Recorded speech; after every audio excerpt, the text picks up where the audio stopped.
Ya, baik, kita lanjutkan materi untuk pemrograman web 1.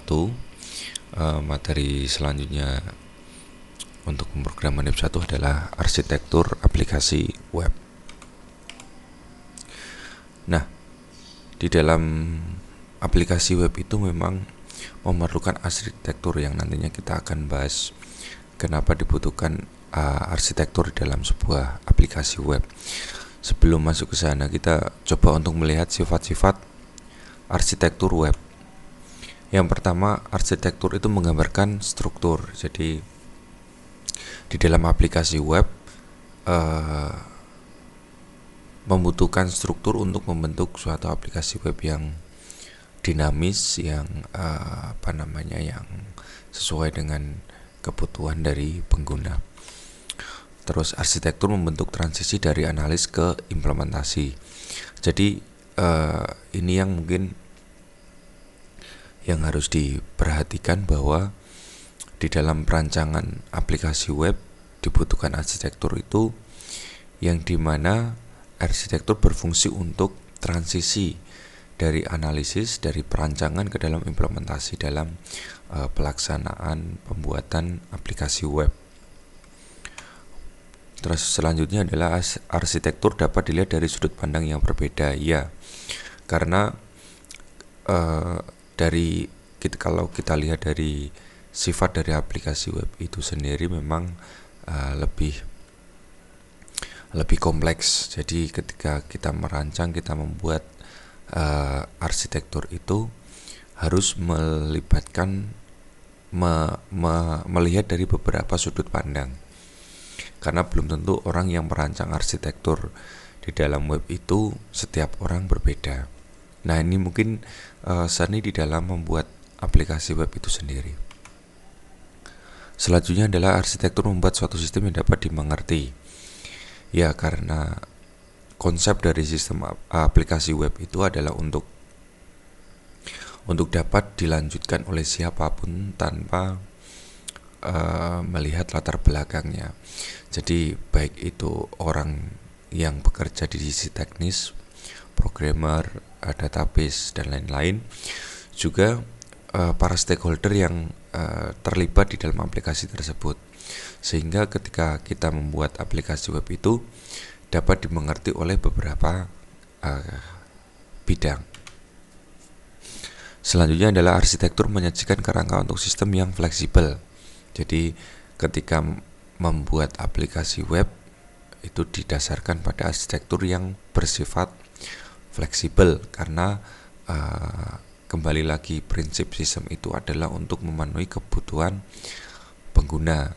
Jadi sebisa mungkin ketika kita merancang atau membuat arsitektur web memungkinkan untuk sedinamis mungkin.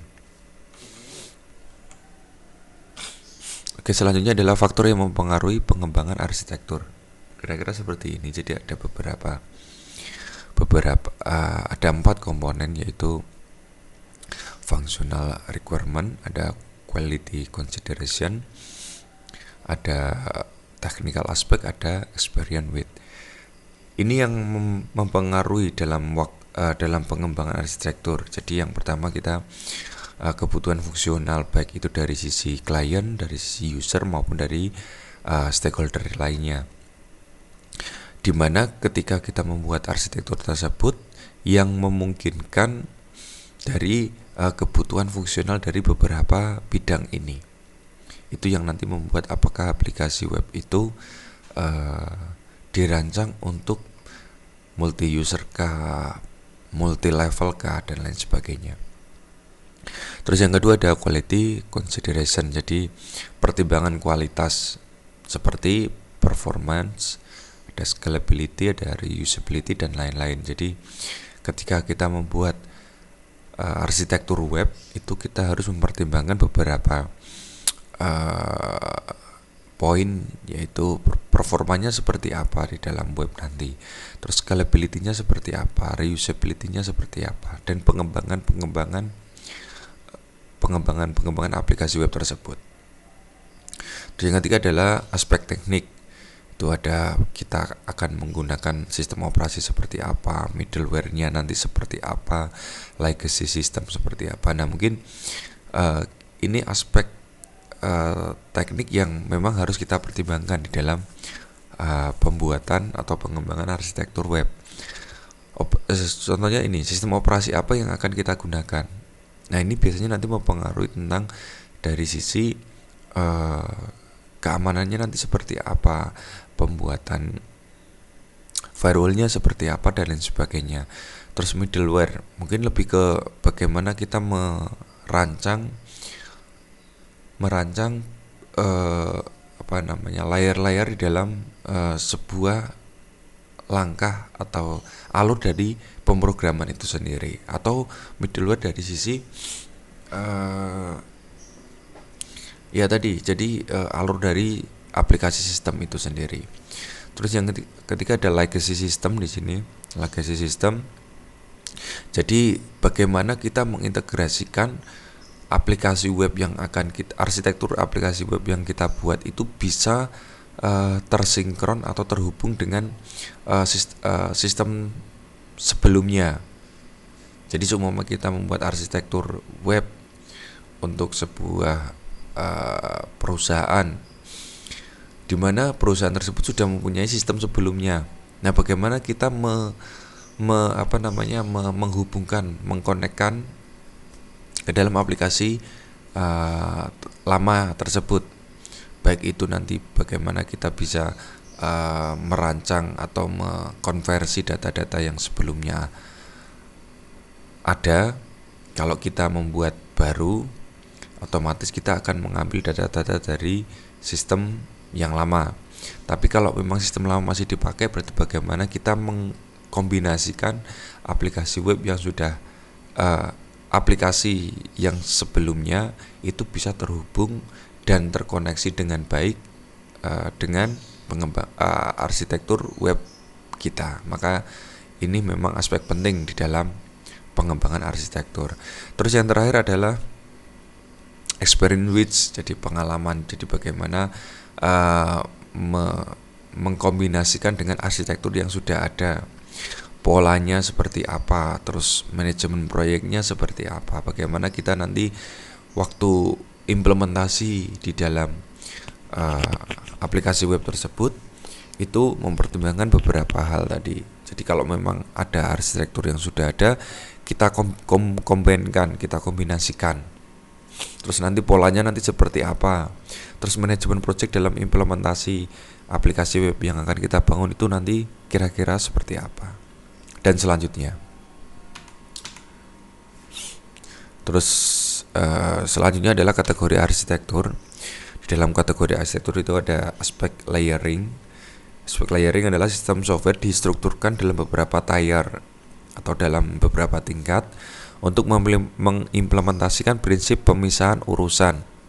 Jadi di dalam pengembangan web nanti kita buat arsitekturnya itu ada aspek layering, bagaimana bertingkat. Jadi kapan ini untuk front end, kapan ini untuk back end, kapan ini untuk ke database, kapan ini untuk pemrograman, kapan ini untuk sisi user bertingkat, level dan lain sebagainya. Terus ada aspek data. Di dalam data di sini data dapat dikategorikan menjadi dua, yaitu terstruktur dan tidak terstruktur. Terstruktur ini contohnya relational database, ada XML. Terus ada tidak terstruktur. Ini contohnya konten multimedia, terus dalam bentuk gambar, audio, video. Nah, ini perbedaan dari terstruktur dan tidak terstruktur, di mana data yang terstruktur itu adalah data dari gabungan beberapa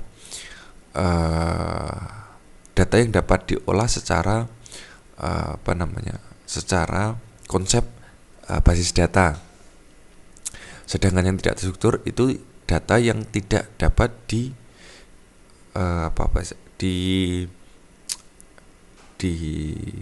diolah karena tidak mempunyai prinsip sistem basis data. Kira-kira seperti itu. Jadi ada terstruktur dan tidak terstruktur. Nah, ini nanti akan mempengaruhi bagaimana arsitektur web yang akan kita buat. Terus pokok-pokok arsitektur dalam aplikasi web. Yang pertama adalah kebutuhan aplikasi web lebih menuntut daripada sistem software. Ya, kenapa kalau kita bandingkan aplikasi web dengan aplikasi desktop misalnya. Jadi kalau kita bicara aplikasi desktop, kita mengacu pada client server atau mungkin standalone. Jadi hanya satu kali aplikasi yang bisa dijalankan oleh satu komputer, satu user. Kalau kita bicara aplikasi web berarti multi user, bahkan bisa multi level dan lain sebagainya. Kenapa? Karena prinsip web itu tidak sama dengan aplikasi desktop. Karena web dirancang untuk jaringan, bukan untuk standalone. Walaupun memang pada akhirnya web itu dinamis bisa untuk single user. Tapi kalau kita bicara prinsip itu mengacu pada online, berarti mengacu kepada jaringan. Makanya poin-poin di sini, changeability, performance, security, scalability, availability ini sangat perlu dipertimbangkan. Contohnya security di sini, keamanan, bagaimana kita membuat sebuah aplikasi web itu seaman mungkin, walaupun memang tidak ada garansi dari semua aplikasi web yang ada itu pasti aman. Karena kalau kita bicara keamanan memang relatif. Hingga membedakan infrastruktur web atau platform dan arsitektur aplikasi web.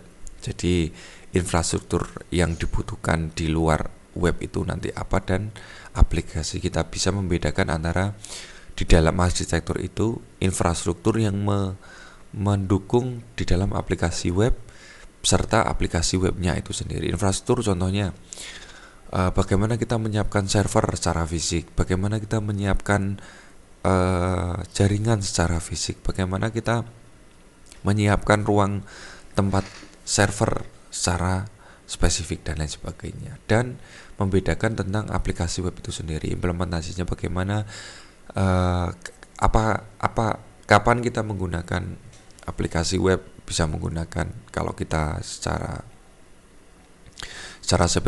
spesifik bicara apakah kita menggunakan OOP atau tidak, apakah kita menggunakan framework atau tidak, menggunakan CMS atau tidak, dan lain sebagainya. Terus komponen arsitektur aplikasi web dasar, jadi kira-kira seperti ini. Jadi ini secara sederhananya seperti ini arsitekturnya, komponennya. Jadi di sini ada klien, ada web server. Di dalam klien ini terdapat browser ada plugin dan lain sebagainya. Terus ada aplikasi eksternal.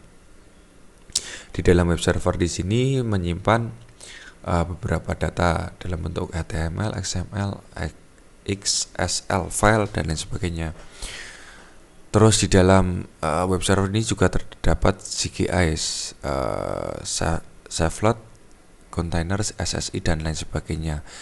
Di dalam CGI ini ada proxy, berhubungan dengan aplikasi server berhubungan dengan legacy application, jadi aplikasi yang sebelumnya.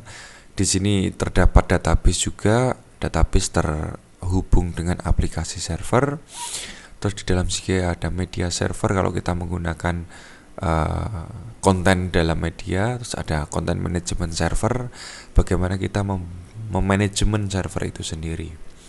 Terus untuk berhubungan dengan klien di sini ada firewall, di mana kita bisa membuat batasan-batasan aplikasi web itu sendiri. Ini gambaran arsitektur yang paling sederhana. Jadi kalau kita bicara arsitektur aplikasi web itu sebenarnya sangat-sangat kompleks, maka kira-kira gambaran dasarnya seperti itu. Oke, selanjutnya kita bahas satu-satu. Klien di sini, klien biasanya browser, ya dalam bentuk browser, secara user interface-nya dalam bentuk browser, dikendalikan oleh pengguna untuk mengoperasikan aplikasi web. Fungsionalitas klien dapat diperluas dengan menginstal plugin. Jadi antarmuka antara aplikasi web dengan user adalah browser di sini. Browser itu ada beberapa aplikasi web yang memerlukan plugin tambahan. Jadi karena aplikasi web berkembang secara cepat, maka memang ada beberapa aplikasi web yang menggunakan plugin tertentu. Contohnya seumpama Flash Player, di mana aplikasi web itu membutuhkan plugin Flash untuk membuat aplikasi web tersebut terlihat lebih lebih interaktif dengan klien. Terus tadi ada firewall, bagian dari software yang mengatur komunikasi antara jaringan tak aman, misal internet, dan jaringan aman, misal LAN perusahaan. Komunikasi ini difilter oleh aturan akses, jadi membuat firewall. Ini gunanya untuk membatasi antara jaringan tak aman dari internet, dari dunia luar ke dunia dalam jaringan aman.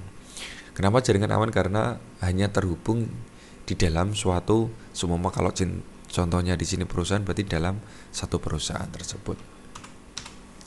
Selanjutnya ada proxy, biasanya digunakan untuk secara temporer menyimpan halaman-halaman web dalam suatu cache. Cache di sini biasanya menyimpan history dari browsing kita sebagai user ya. Proxy dapat pula memikul fungsi lain seperti mengadaptasikan konten bagi pengguna atau customization atau user tracking. Karena tadi fungsinya untuk history, jadi ketika nanti ada ada sesuatu bug atau apa, bisa di tracking dari proxy tersebut.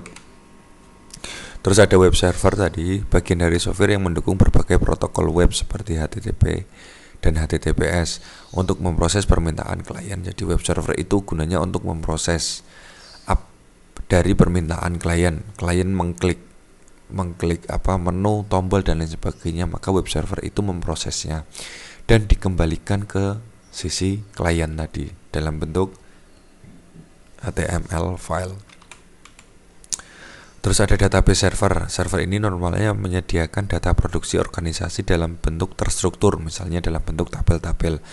Nah, database server ini lebih fokus kepada bentuk data yang terstruktur. Contohnya tadi relational database, ada XML file dan lain sebagainya.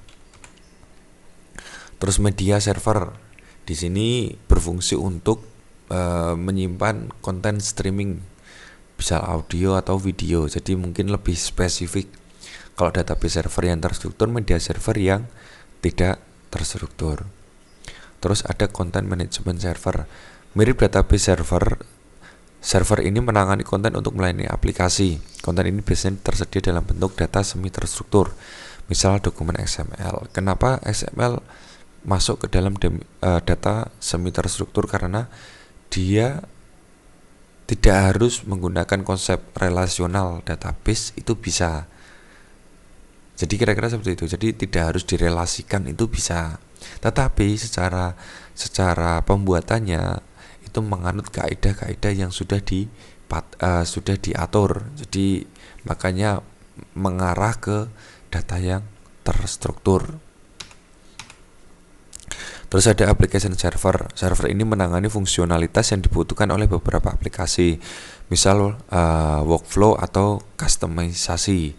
Jadi application server ini yang menangani aplikasi dalam bentuk kalau web berarti dalam bentuk coding, apapun codingnya, baik itu server side ataupun client side. Terus ada legacy application. Ini adalah sistem atau aplikasi yang lebih tua, yang sebaiknya diintegrasikan sebagai komponen internal atau eksternal. Tadi sudah saya singgung. Jadi di dalam pembuatan arsitektur web itu kita harus memperhatikan aspek legacy application, karena kalau seumpama kita membuat aplikasi web itu tidak ada aplikasi sebelumnya, itu masih aman. Tapi kalau ada sebelumnya, itu kembali lagi mau kita pakai kita teruskan atau kita ganti. Bahkan kalau kita bicara lebih luas legacy di sini, kalau tidak hanya ke application, bahkan mungkin berkas yang ada itu bisa menjadi legacy, karena dari situlah aplikasi web itu dibuat, maka akan membentuk suatu maka akan menentukan arsitektur aplikasi web itu sendiri. Oke, mungkin itu aja penjelasan materi untuk aplikasi web. Semoga bermanfaat. Terima kasih.